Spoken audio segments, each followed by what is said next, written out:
Hey guys, it's Spadoodle. You can always go to davidspade.com to look at my tour dates because I bless a lot of cities in America with my hilarious stand-up act. Or you could not go to it and get on my enemy list. Up to you. You guys, today is Joe Piscopo. Now, people have asked us to have on different people. You know, we've had so many people on, but Joe Piscopo is one of the OGs. And I hate to say, when you say his name, usually people say, oh, he was back in the Eddie Murphy days. And he was Eddie Murphy's probably best friend. And I think they're still very close. But that was back in that era. So it was after the first 5 years. Then there was a couple of grumbly years and getting on their feet. But he was there when he and Eddie were tearing it up. And he was huge. He did a great job on the show. He has so many funny stories. He's just very good at telling stories. And he really brings it. He knows how to talk. He knows how to entertain you. He used to do impressions. We do a few of those. Of course, Dana jumps in on those. And he's just a very, very likable guy and a very humble guy. And we had a great time talking to him. So without further ado, here we go, Joe Piscopo.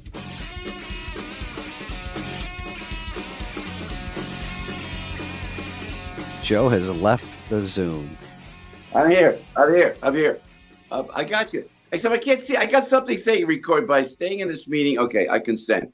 Got it. Okay. There's my man. Yeah, Dana. that's right. Are we recording now, or is this like we're always recording. Chat? We don't have any intro. We're not like professional. We don't say, here's our guest or anything. No. We just go. Where's David? Where'd David go? I'm right here. Do you see me? There you are, baby. How are you, man? I'm way at the bottom of the screen. I don't know. Look at his stuff. Hey. Look at his stuff I gotta back tell there. you, David, can I start? Dana crushed it at an event on Friday night.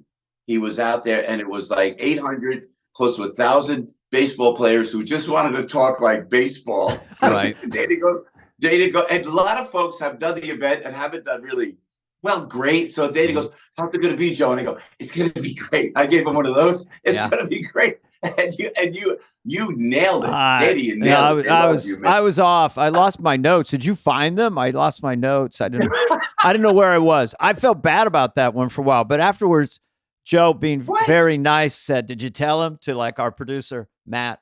He goes, "Everyone has a tough time here, even Seinfeld." You know, so I didn't know the bar was low, but yeah, it was a little extremely nice people. But the room went way back, and there was a lot of chatter because it's a cocktail party.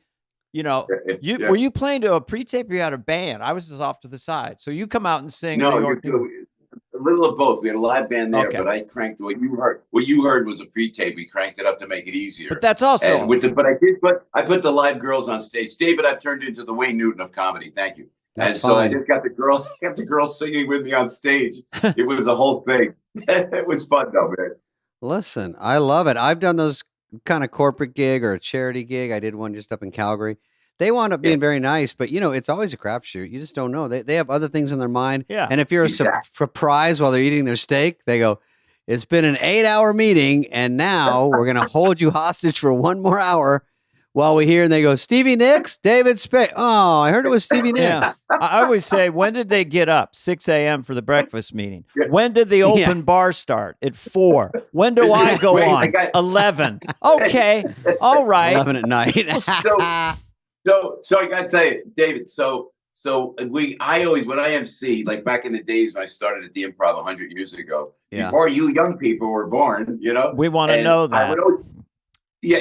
But I would always be cognizant and responsible to who's on stage, because it's your job to get the crowd going and then hand it off, you know. Mm-hmm. So I felt that way with Dana particularly, you know. So I'm going like, okay, so we start the whole thing. And it's going great. The data comes out and I go, wow, he's really working. He's working with the crowd. It's great. And now he's going to close. And then we're going to start the night in the awards. And we're going to close it. And then he picks up his guitar, strums the guitar. It's dead as a door. Dead. He can't get. And I'm going, oh, man. So I'm off stage. It's dead. I'm off stage. And I'm going. So I go to the guy with the headphones, my buddy Jordan. I go, Jordan, call the back of the room, man. His monitor's out. I'm not getting anything. And they couldn't figure it out. And I said, give me the mic. Give me the mic. So they gave me the mic. So I walked out on stage and I held my microphone next to Dana's guitar, and I was just mic stand. Well, you know what? You helped out. And then you had a great one-liner at that point because you're kind of bending down. Actually, you placed the mic perfectly. I don't know if you know that, to get some volume because it was a short. What I do. And then what Joe said was, "This is a career highlight for me." Good job. Big laugh from Uncle Joe. I like that. It was great. But I tell you, it was great. It was great, you know, and it was fun. And thanks. Yeah. Well, thank you, Frank. I mean, Joe. Joe, sometimes those gigs are contractually like 60 minutes and that's why, like, if Dana is short 5 minutes, you sometimes have to go do something extra, even if you're killing, because you might get off 99% of the time. They said, great. We didn't even need that long. You did great. But sometimes they go, we paid you for an hour. You did 54. And you go, oh my God. It's all flipped. They said 45. And then they sent me a text the day of the show and said, really apologizing, saying, could you do just 30? Because when Joe was backstage, he goes, what are you going to do? 20, 25? You know, because like I said, we're an aperitif. We're not the show. But then later they said, well, if you feel it, go longer. I don't know how long I did. But anyway, Joe was there, got to hang out. Oh, did you look at your phone while you're on stage? You glanced at it to make sure you had the time, right? Did I see you do that? I saw you had a phone on stage. You were worried. I must have lost a sense of time. I don't remember. You know, because my guitar thing is like, I'm going all over the stage. I'm in the zone. It's really loud. It's like for a room that's a little unsettled, it's a big closer. And then when it's like, it happens about every 20 shows, like, oh, there's a short, it's not going to be amplified. So I just sort of froze until you rescued me. Folks, Joe Piscopo has been our guest today. And this is about an event we did. No. So can we go back just for a second to you, just a little out of bog. We know that your time on SNL at 80, but you're very young when you get on the show. How did that happen so quick, right? Or tell us that little journey. I think it was about 26, 27 when we hit, man. And I went to the Improv and tell me if I talk too long, man. Love you guys. By the way, with great respect, you, Dana, to you, David, great respect for you guys because you held a great legacy of SNL and just so proud to be with you here. And it's really cool to be with you, you know. But what I did, I just wanted to be a working stiff, you know, but I went to the improvisation because I heard that they have like comedy nights, just like all of us did. Mm-hmm. This was in New York. It was 44th and 9th. Mm-hmm. It was Hell's Kitchen. It was back in the 70s when New York was a million times even worse than now. It was terrible. I remember distinctly walking from the parking lot where I parked the car, and then I walked down 44th Street, and there were like, you know, bodies and police lines, you know what I mean? And I go, oh, that's good. Somebody got whacked, you know. But it was like that. It was like that. So then I said, well, let me at least try it. So I remember I went in the first night, was audition night. And you know, God, you guys are young. And it was like, when back then, that is when comedy was rock and roll. It was, I'm telling you, all of a sudden comedy just came into its own. And I went, I got to try that. I just wanted to get on stage and then be a working stiff. Let somebody hire me to do the third, fourth lead in an hour, you know, episodic. That's all I wanted to do, you know? Get on fucking Matlock. Great reference. And that's exactly what I was thinking. The bar wasn't too high for me, David. What am I going to tell you, you know? So not to take anything away from Matlock. So I came in Lincoln Tunnel, came around, going down 9th Avenue. I looked down at the Improv. There had to be 400 people jammed, like it was like Times Square in Hell's Kitchen, jammed. And I looked and I said, and I panicked and I went right back into the Lincoln Tunnel and went right back home, totally chickened out. Then I came back and when people had to just start out, we used to have to get there because everybody wanted to do comedy at the time, 12 noon. And at 8 o'clock, roughly 8:30, the Improv would come out. Judy Orbach would come out and she would hand out numbers. So to see when you would be on. So if you got there earlier, like at noon, you could kind of go, all right, I'm on third. And then each week, me, Gilbert Gottfried, Alan Combs was there, Larry David was there, Jerry came later, but we would jockey numbers around, you know, to see when you would go on. And you would get your 5 minutes, man, your 5 minutes. And it was the most petrifying thing in the world. And I did that for about 6 weeks. And then I finally for some reason they put me up and it worked, and Chris Albrecht, gave me this. He got this, he got me this, HBO. Was he the HBO? Just an agent. Yeah. One of the great television executives ever, club manager and owner with Bud Friedman and Silver Friedman back in the late 70s. Went on to be an agent. I didn't know that. And he was my agent in the 80s, Chris Albrecht. Chris Albrecht was? Yeah. I didn't know that. Before HBO. He was the guy. Yeah. Like, we used to call him the General because we used to play. Guys, we used to play.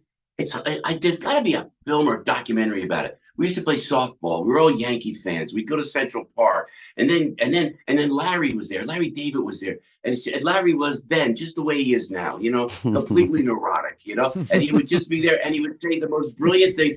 When Larry went on stage, when finally I became a regular, and we used to have to work out, and you'd get up at 1, 2 in the morning. When Larry went on stage, everybody would just rush to the little opening that led to the showroom, which was about a couple hundred people, and we would watch Larry. And he would get into fights with the audience, like you hear about. It was true. Mm-hmm. So he would get in with his attitude and start fighting back and forth.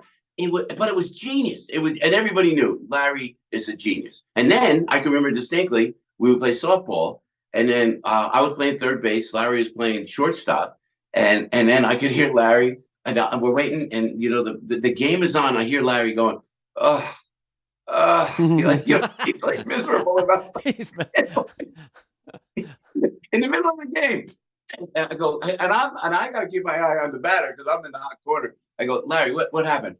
I stepped in dog shit. I stepped in dog do. I stepped in dog. What'd you do? He goes, I threw away my shoes. I have no shoes. This was a legitimate conversation with Larry David. An episode of Curb, yeah. Exactly. It was exactly right. So it was bizarre. But then we heard that SNL was leaving, and John Belushi and Danny would come hang out at the clubs, particularly Catch a Rising Star. The comedy clubs were it was Hell's Kitchen, and then it was the Upper East Side was Catch. Mm-hmm.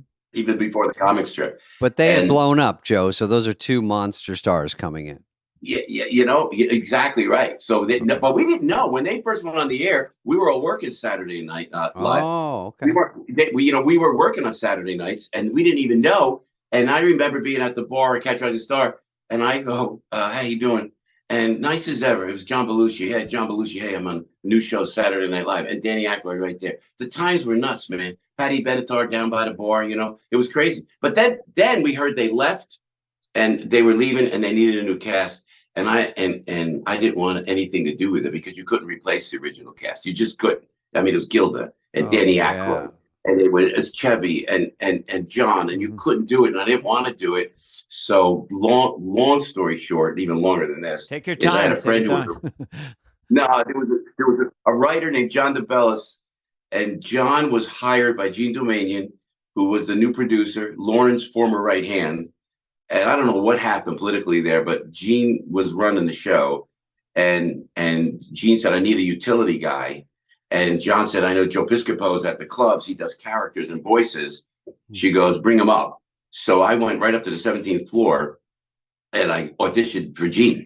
And I heard she used like Woody Allen as a reference because she and Woody were very close. Yes. So I did the audition, and they go, okay, you could now do the big audition.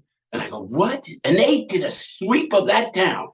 NBC came in, and they swept the town. And the big buzz was like, who's going on SNL? Who's going to replace the original cast? Yeah. So, and everybody was scared, and they wanted to do it. I said, I don't know, but I don't want to do it. I want to just keep doing what I'm doing. I was doing commercials. Mm-hmm. I was doing, like comedy clubs, and I was doing great. That was my career high, Dana, for real. I got it. So then they go, okay, now you got to go to the regular audition, and I go to the regular audition, and it was me, and there were some great talented people. That Gilbert was there, Paul Rubens was there. He was there when I was there. And, yep. He did.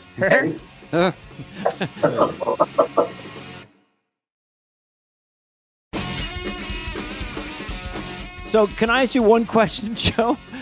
How many years were you doing stand-up before 1980? Was it 5 years, 6 years?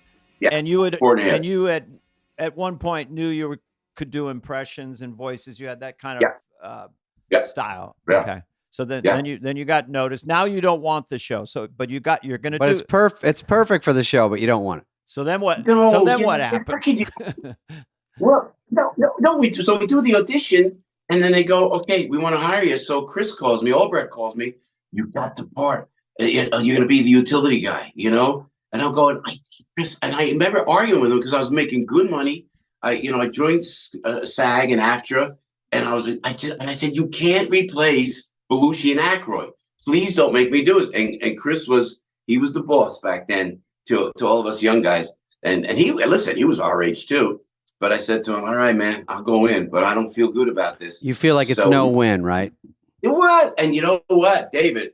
I don't want to say nothing, but I was right. Kind of. We did 10 shows. Nobody's fault. You just couldn't replace America's favorite television show. One of the greatest television shows of all time. The writing of Alan Zweibel, the writing of Herb Sargent, Franken and Davis. You couldn't replace that, and we didn't.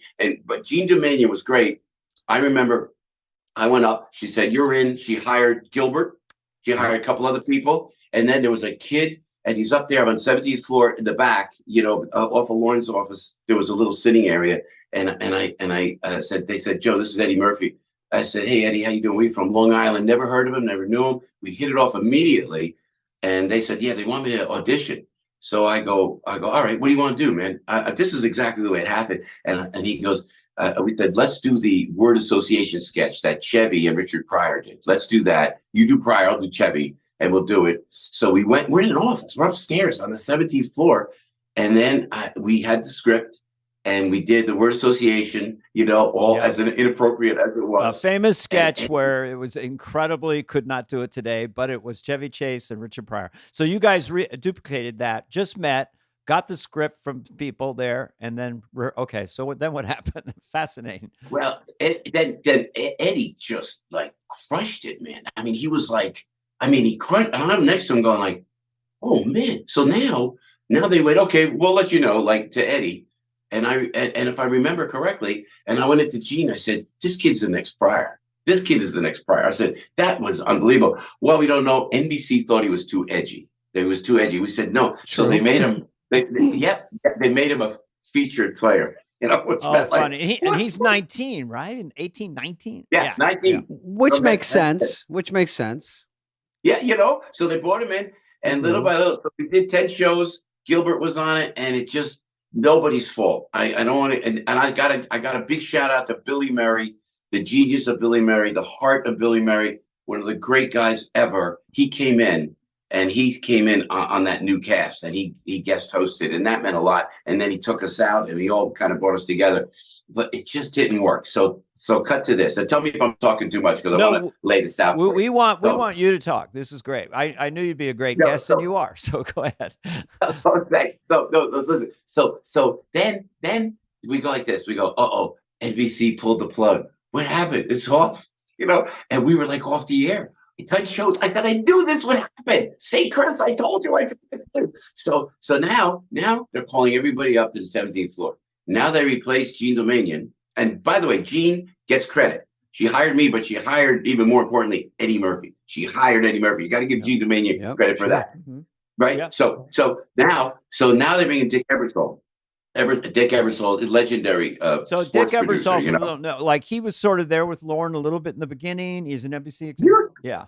How do you guys know the history, man? Listen, Dick Ebersol was the executive at NBC that was with Brandon Tartikoff, rest his soul. Yeah. Another great NBC executive, as Ebersol was, as Mr. Ebersol was, and then I think Dick and Lauren were very close. I think so. That's the way it happened. So I guess they went to Lauren. They said, "Look, sorry, what do we do now?"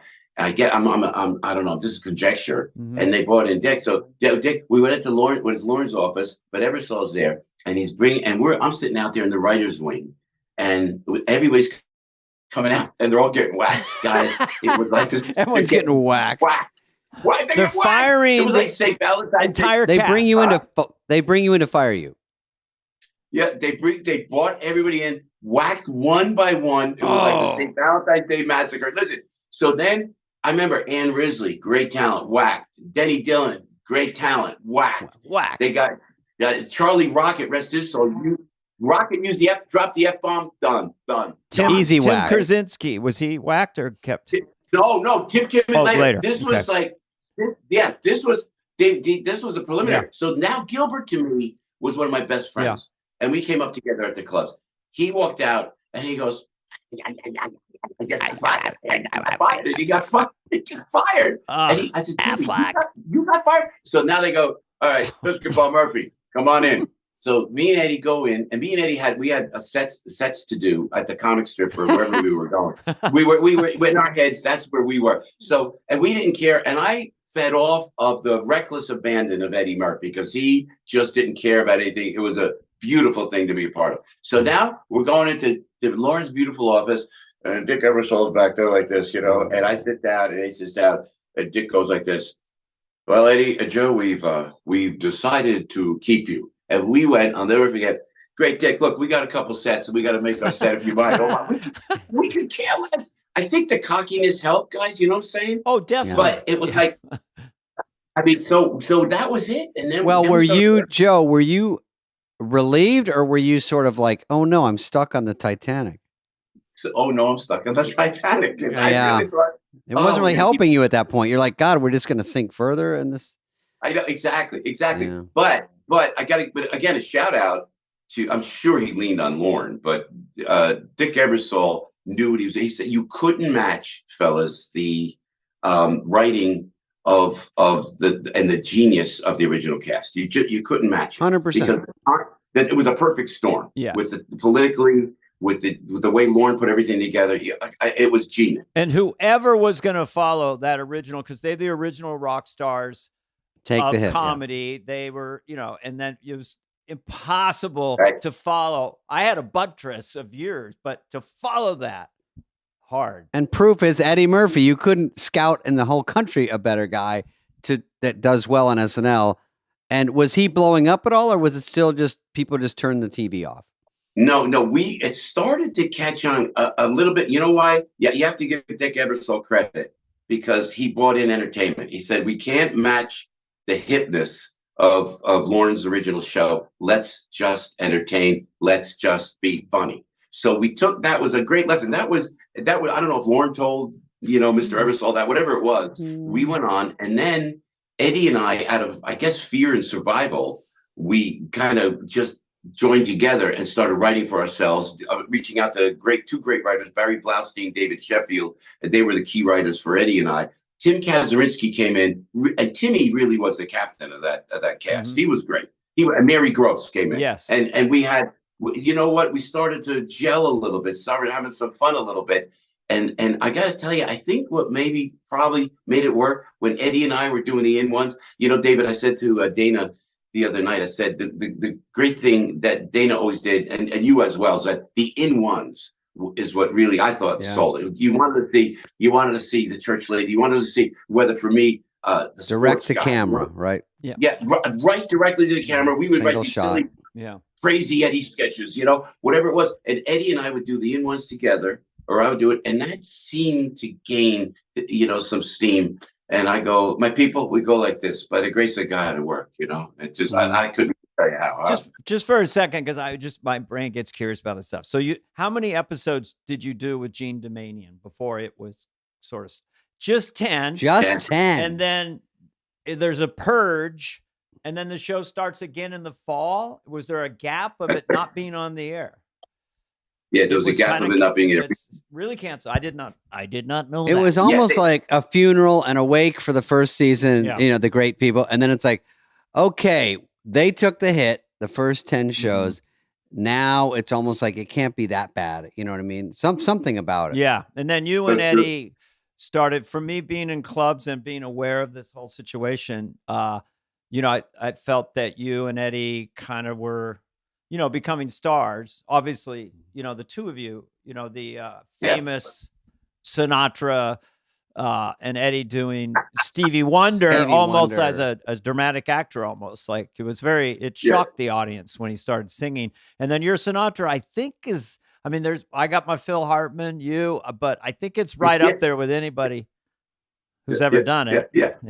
You're Frank. You know, when they asked me to do the Frank Sinatra early on, and we were searching. We were searching. What are we doing?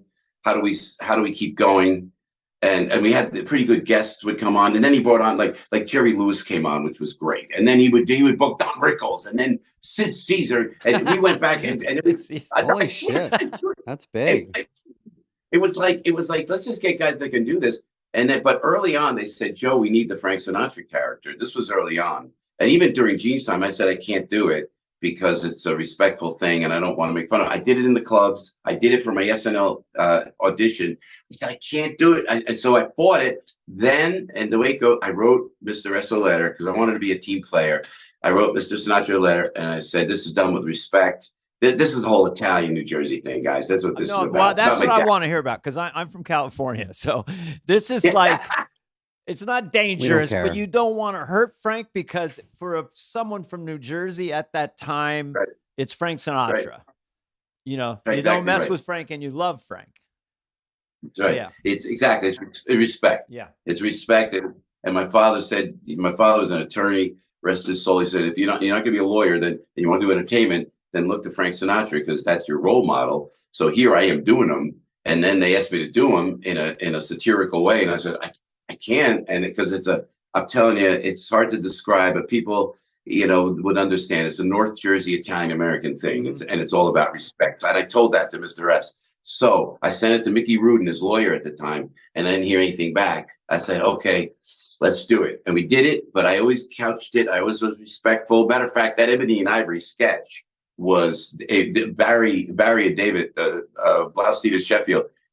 Eddie and I came up with the idea. We ripped it. They wrote it, and it was really kind of vicious and edgy. And I had to soften it just a little bit, even more. You know what I'm saying? So, and the old man, I heard Mr. S was watching that from the Waldorf and saw the sketch with his daughter, Tina and Nancy, and they said, and his daughter said, Joe, why don't you go in and surprise Joe on the air, which I would have had a coronary. But I had to tell you, the old man, when I got an invitation while I was at SNL. To go to a roast, to attend and be at the podium of a roast of Dean Martin, the master of ceremonies was Frank Sinatra. That was the approval, see. Oh. And when I met him, he could not have been nicer. From the whole time that I've been with him a few times, I was never on the inside of the Rat Pack, but he was always so respectful. Did he say, maybe don't call me the old man? Maybe that's more offensive than the sketch. He was 52 at the time, ladies and gentlemen. He was 52. You're like, it's nice to meet an old person like yourself. He's like, hey. Ooh. Yeah. No. But you know what? Everybody who was around Mr. S, all the guys would call him the old man, like the captain. That's like the admiral of the ship. And this is the story. So when he first saw me doing him, you guys even know Charlie Callis. Remember Charlie Callis? Of course. He was like Jerry Lewis's sidekick on his talk show. He was Jerry Lewis, like another extended version, a crazy guy. Yeah. Yeah. Just to look him up. David, you got to put that on stage now. Charlie Callis. Someone told him to play it bigger, and he never looked back. I tell you. So Callis opened for Mr. Ed. It was Atlantic City, 1980 something, and then they're in the dressing room at Caesars. Mr. S is about to do a second show, and they're in the dressing room about to step up to the stage. And in the dressing room on the TV, somebody had Saturday Night Live on, and I came on doing him. And it's the first time Mr. Sinatra saw me doing him, and the room grows silent. Ooh. Everybody goes, oh gosh, who's crazy enough? So Charlie Callis breaks the silence. He goes, what do you think, Captain? And Mr. S looks at me doing him, and he goes, hey, he's pretty good. The little prick. Like that. It's the best answer. What great line. But he didn't mind it. He got that it was respectful, and it was all well, good. There was, so, even to this day. There, at that Ebony and Ivory thing, it was kind of edgy because it was based on Paul McCartney, and it was about black and white getting together, all that stuff. And it was pretty edgy with Frank being the clueless, but like the old Italian guy, the way they could be at that time. You're black, I'm white, you're singing. But at the very last thing you had Frank say, which I wonder if you kind of was sort of sweet and landed it completely different. Who cares? Or what did Frank say at the end of that sketch? God, I got to tell you, and if folks watch, everybody's watching your podcast now, guys. I got to tell you, that means so much to me. What you just said, Dana, what you just said, because you do things on the air. You do things on the air, and sometimes someone picks it up. Thank you for that. No, it was. I said, "Who cares, baby?" Yeah, that changed the whole baby? sketch, and it changed the whole vibe of Sinatra. He can do this and that, and we all know that he was a champion for Sammy, and he wouldn't, he was completely not that character. Yeah. So that was nice at the end. It really made a great. Thank you for thinking of that. Social justice warrior he was. I mean, just because folks don't understand, when Mr. F went to Vegas. And he was playing the main room, and he was playing with the Count Basie Orchestra, which was an all-black orchestra. He had Quincy Jones arranging for him and conducting for him. And then and Sammy would come on, and they were staying on the other side of town. And Mr. S said, "What is that? What are you going?" He had lunch with Sammy. "Where are you guys staying? Where are you guys?" He goes, they wouldn't allow the performer to walk in to the front. People forget. And Mr. S said, boldly goes, "Look, if they don't come in and you treat them exactly like you're treating me, then I'm not going on." And he really There's a brilliant documentary on Sammy Davis Jr. It speaks a lot to how Frank was like, "If you don't treat him like you treat me, I'm out of here. I'm doing you, doing him, whatever." But that's a fascinating part. So curious about that cast. Now you and Eddie, and then what was the cast that came in with you? I just because it was Brad Hall and Julie Louis-Dreyfus. Right? But that was, what they had when we first went in. We had it was mostly Timmy Kazurinsky and Mary Gross, and then we had a guy. I think Tony Rosado joined us for a little while. There was some other folks from Toronto. Robin Duke is brilliant. Yes, Robin Duke is brilliant. She was just brilliant and wonderful, and Mary as well. But Robin and I, we did the Whiners together. We could riff, and she she's one of Toronto's second city. She's great. She's great, and the Whiners was one of your reoccurring characters that the audience would start to applaud when you guys appeared. Yeah. Well, I always said if Warren was producing, it would have been a movie. They could have. It'll be called The Whiners. We'll do it at Paramount. It'll be a 40-day 3 sketches into one movie. Eddie will do a cameo, and we go in June. Really? Now let's eat. But you also had Jim Belushi as well. Was in that era. So Jimmy came in later, and it was great, and a great actor, and it was just great. But then they say we're bringing in Brad Hall, Gary Kroger, and we're bringing in Julie Louis-Dreyfus. Now, they were 3 young kids, and they could not have been more pleasant, more fun, more talented. They were great. But to this day, I feel guilty because it really was Eddie and I kind of hunkered down and write for ourselves. And if you didn't write for yourself back in the day, I guess it was pretty much with you guys. You just didn't get on the air. You figured it out pretty quick. Yeah. Yeah. Right. No one's really looking out for you. Yeah. That's right. It's just like that. And I always felt bad that I should have helped. I mean, it doesn't make any difference now, but like Julia was so sweet and nice and great. She was 19 at the time, and she was great. And I always felt we should have probably got her into the sketches more, but I don't think she needed our help when you look I know back. What did she do after SNL? I mean, she disappeared. What has she really done? No, we hopefully will have her on as a guest too, and But it's also a luck factor. Like some sketch falls in your lap, or someone writes you something good, or you blow up on something. Dana got is Wayne's World, and that thing blows up. He doesn't know for sure that's going to blow. And so. Yeah. You're in different things. Some things you really think are going to work, they don't. Something else blows up. I think it's hard though if you don't write for yourself for your own moves. Like you have to show them. Like I go, I'm funny, and they go, they don't know. Like, oh yeah, they're busy. You show them you can do something even around the office, and you do an impression or anything, and they go, we should put that in something, and then you go, okay, good. You need to help them a little. It's like so you and Eddie integrated with writers. So you would instigate. This is stuff I do at the club, Eddie. And then you had a couple writers who were like hungry for that, because when it works that way, and your rhythms, your sensibility is already enveloped into the sketch, and then they hopefully improve it. So but I get, and Eddie is, force of nature. He's an absolute. He is a force of nature, but he's a comic genius, and it's effortless and it's instinctive. So we would be there. We'd be in the producer's office, one of the producer's office, and he was watching Mr. Rogers, you know, and he goes, no, I'm gonna do a street version of this. And I look at him, he goes, I'm gonna be Mr. Robinson, and I'm gonna be, and he would come up with the concept, and he would just, and I remember one writer going, I don't know if that's gonna work, and he would say, I'm doing it. Then he would say to me, I'm going to do buckwheat. And I go, I'm sorry, Eddie. He goes, no, I'll do buckwheat. Remember buckwheat for the Little Rascals? And I would go, and I was like his older brother, because I had him by almost about 10 years.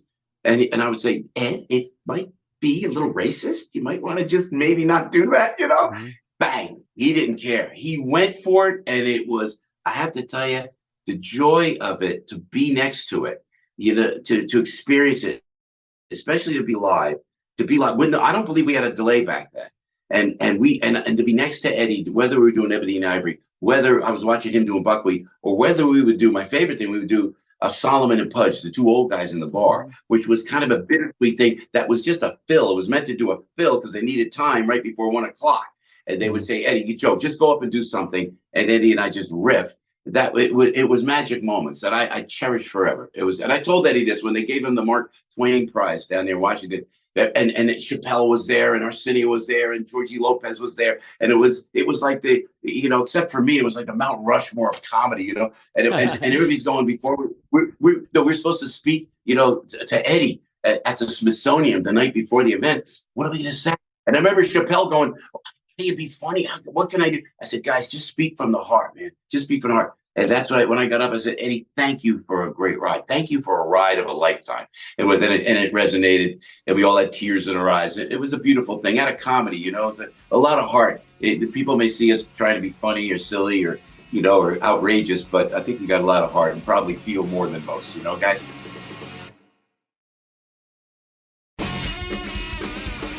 Well, and also state the obvious, and it comes up a lot on this podcast, just Rockefeller Center, 17th floor, live television in New York City. Me being from California, there's no more viscerally intense thing you can do in show business. And everyone even moves on to movies or whatever they do. There still is just that. And we were talking to Eric Andre the other day, and he was like, how did you deal with the pressure?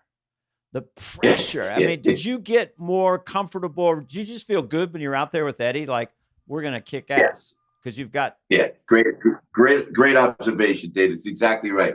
I was petrified the whole time. And I petrified. And I just was always worried. And as a matter of fact, the writers would always bust my chops because I was always so uptight on that's got to be perfect. Before the show, I would say everybody be getting ready right after the rehearsal, you know, after shooting, you know, rehearsing, and it's like 9:30 and it's over and we go over the notes. I'd run down under the bleachers and I would go to Al, the cue card guy. I would go to Kevin, the cue card guy, and I would just go, let me see the cards. Which was real. What a pain in the neck, Piscopo. I mean, really? But they did. No, I've done that. They ran. You know what I'm saying, David? Oh, yeah. You practice because you don't know where the sentence ends, and you're like, I want to get ready for exactly what it will be. So if that looks a little weird, I want to say that now, and then maybe they can tweak it, and then you go, ooh, could you go a little faster? Anything where you just go, it'll help. That's whatever. Smart. It's so scary. Do anything you can. Yeah, I agree with you. We were live. No safety net. It was no safety net. I wanted to be perfect every single time. But I think working with Eddie, Timmy Kazurinsky as well, and that they were loose. When you're loose and you can have fun like that on stage, it was gold. It was just gold like that. That's where I relaxed. In the arena, right in the belly of the beast, right live. We had, I mean, think of the numbers when we were on, guys. I mean, you know, was it 8 million? Was it 20 million? It wasn't the 30 million they had, you know, originally, but there were a lot. Still very, very big. Yeah. Yeah. No cable. Dana, I worked with, I knew Tim Kazurinsky a little bit because we did something after that. He's a Chicago guy. And I worked with him after that, and he was super cool, dude. I remember I had a great time with him, and we didn't even talk that much about SNL. Oh, I wasn't on it yet. That's why I did it before that. Yeah. Wow. But Timmy brought us all together. Timmy was like, he was the liaison between the producer, because they would say things and we would, you know, through animosity comes creativity. So, you know, so if that, what do you mean? And then the worst was for me when they said, okay, all right, we want you to do this sketch. And you didn't want to do the sketch, man. You just knew it wasn't going to work, but you had to do the sketch. And then you're waiting. And then and then you do your dress rehearsal, you know, and then you wait, and you're in that. I just remember being crammed in, you know, 9:30 is coming to 10 o'clock. Oh my gosh, we're live in an hour and a half. And somebody said, "Oh, the sketch is in, that bad sketch that you're hitting." That was tough. You got to go sell it. You know, but we did. I have a question. Joe, did you have, let's say you write the whiners, or you write a first draft that gets through read through. Do you have a Thursday read through? A rewrite day? We had a 16-hour rewrite day. You go through every sketch, or did you just go off whoever wrote it rewrites it? Whoever wrote it rewrites it. That's great. But there were notes. There were notes. Okay. But then whoever wrote it rewrote. Whoever wrote it, if they had to rewrite, it was them. It was their piece. Right. Because sometimes when you gangbang it like that on a Thursday, it gets a little better because you've got everyone around the table giving you their best joke for that, and you pick, and then you do it. That's the way we did it when I was there, right, Dana? Work on it with you. Yeah, it's Conan O'Brien and Bob Odenkirk, sitting around a table where everyone's trying to talk, play off each other. Yeah, but great writers. You know what? I love that. I wish we had it. So because we didn't know what to do when we first went in, and now we're all there, and the new cast is together, and we went in the back, that back writing area, and then Dick Ebersol said, "All right, I'm bringing back Michael O'Donoghue," and he was like a legend, famous writer from the original cast. Oh, yeah. Thank you. I love the play-by-play you're doing, Dana. I just try to set the table. I'm just thinking the person who doesn't know anything about this part of SNL. And also your era is like a missing link for us. I mean, it's very interesting. Yeah. But go ahead. Well, we're sitting there now, and now Michael O'Donoghue's coming in. Oh my gosh! So now, and he was so theatrical and great. So we all waiting there. He makes an entrance, and he's got a spray paint can in his hand, and he walks in, doesn't say a word, and he shakes it, and you can hear it shaking. And on the wall of the writer's wing, he wrote DANGE,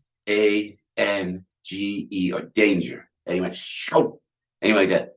That's what the show lacks. And that's what we're going to do.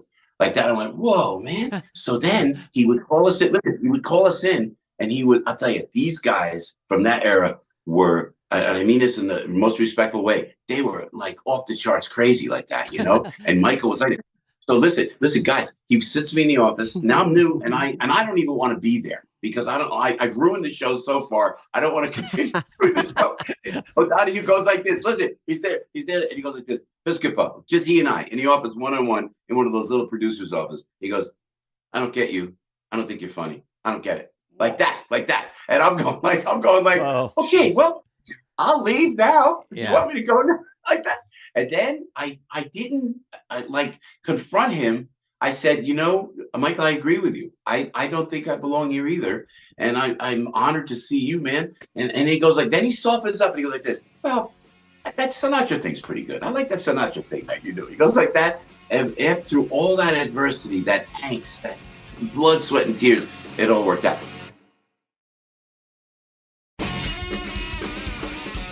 By the way, and again, if I can, it's again, stop me, but John Belushi was, when he was like people don't understand, he was a comedy god. He was a god, man. It was like, and to me, Aykroyd was my guy. Danny, to this day, I have such immense love and respect for it, because Danny really was, he was the captain of that ship, I thought. But John was so great. So we did the shows, we start to catch on a little bit, and then John would come back and hang a little bit, and Danny Aykroyd came in. And these, to me, man, I was in the top. It was Aykroyd and Belushi, man, and the Blues Brothers. Blues Brothers. So then, you know, just Kissinger and Nixon, you know, pray for me, Henry. Remember that? He played Nixon with a mustache. Yeah, exactly. And Danny was the epitome of how to execute a character. So then they go, okay, we're going to an after party at Joe and Piscopo. They go, Piscopo, you're going to after party. We want you to go with us. So we went down to what was the precursor to the House of Blues. It was a hole in the wall. I don't know if you got, I don't think it was there when you guys went in, but it was like in the Village, and it was just a dive, and everybody was there. Gilda was there. Alan Zweibel was there. It was everybody. It's a Bennigan's now. Yeah. And I'm going like, oh my gosh. And then Belushi comes over to me at just one-on-one, and he goes, Piscopo. And he goes, come here. And so he walks me over to the jukebox, and there's a big jukebox there. And he takes a quarter out of his pocket back in the day. He puts it in the jukebox, and he punches up Frank Sinatra, New York, New York. And he starts to sing it. And I'm doing dueling Sinatras with John Belushi at a bar in Greenwich Village. And it was those are the things that happen. Mm-hmm. And we're singing Brandon News. And then to note, it became a moment at the party, and everybody came around. Wow, look at John's with Piscopo. Look at this. And as soon as that happened, it became a moment. I saw John, and he just shied away. He shrunk away and got out of it. All he wanted was a moment. And I felt bad. And I understood that when you think people want to be famous, I want to be famous, it was not easy. And I saw a lot in Eddie, too. When you got that big, it just wasn't easy. But I always appreciated that. Again, and it was the greatness, the humor of John Belushi, the boldness of John Belushi. But I tell you, he had a big heart. He had a big heart, and I saw it right there in that moment. How lucky. Very, what a great, you got Eddie, you got Belushi, Aykroyd's out there, the fucking heyday of it all. Jesus. Hey, can I ask a question? Am I allowed to ask a question? Yeah, we have no structure. We don't know what we're doing. David, tell me about, if I may. I would be at. I went to St. Malachy's when I was on Broadway, and I was across the street with St. Malachy's, and then they would tell me Chris Farley was always there at St. Malachy. Yeah. Oh, right. And then I'm in Beverly Hills, and I'm out there, and I'm at church, and more than once. And I forget if it was a Saturday night mass, and there's Chris Farley taking communion, walking like he just had partied all night. And we saw each other and went, whoa. I said, hey, how you doing? I wish I wanted to talk to him. Oh, I wish you did. No, I know. No. He would love it. He would have loved his face. Oh, old SNL to talk about SNL. Had a lot. It was completely a full on Catholic. And I mean, David knows so much better than I did. But yeah, he went to church all the time, right, David? Yeah, it was all night Saturday, rap party, straight to church. Mm-hmm. And then and back to zero. He says, I'm back to zero. Like he'd go in there and confess and do all the things he did. And he goes, 5 Hail Marys later, I'm back to zero. I'm all good, going to heaven again. I go, all right, well, let's ruin it again this week. Yeah. He was very into it. And I think he would have really respected and loved to see anyone from SNL, especially you, did so much. Oh, yeah. He would, at his young age, he would have been, all up in your cast for sure. And you and Eddie, And listen, it's fun for me and Dana because having you on and just hearing this stuff, it brings it all back. And we're lucky to work with who we worked with. And then you got to work with people and you're part of it all. So we heard your names while we were there. It's the same thing. Absolutely. You just hear about the cast before you. And I'm seeing you killing on SNL, doing characters and doing what I want to do, before I was lucky enough to get there. Well, and you know what, David, I remember we were in Hollywood somewhere or Los Angeles somewhere, and I was with my son years ago, and it was a sushi place, great sushi place, right from the Beverly Center. And you walked in, I said hi, and you were very nice and very respectful. You appreciate that. And my son was, of course, great to see, the great David Spade. No, it was great. And then I remember this. I don't know why I remember this, but I told Dana this the other night, David. When I was in the makeup chair, had to be rehearsal, or we were doing a pre-shoot or something. And I looked in the mirror, and a kid stuck his head in and went, Joe, hey, I'm a big fan. My name's Dana Carvey. Well, I don't know why I remember that. So that was before. Dana, you were doing a series, you said?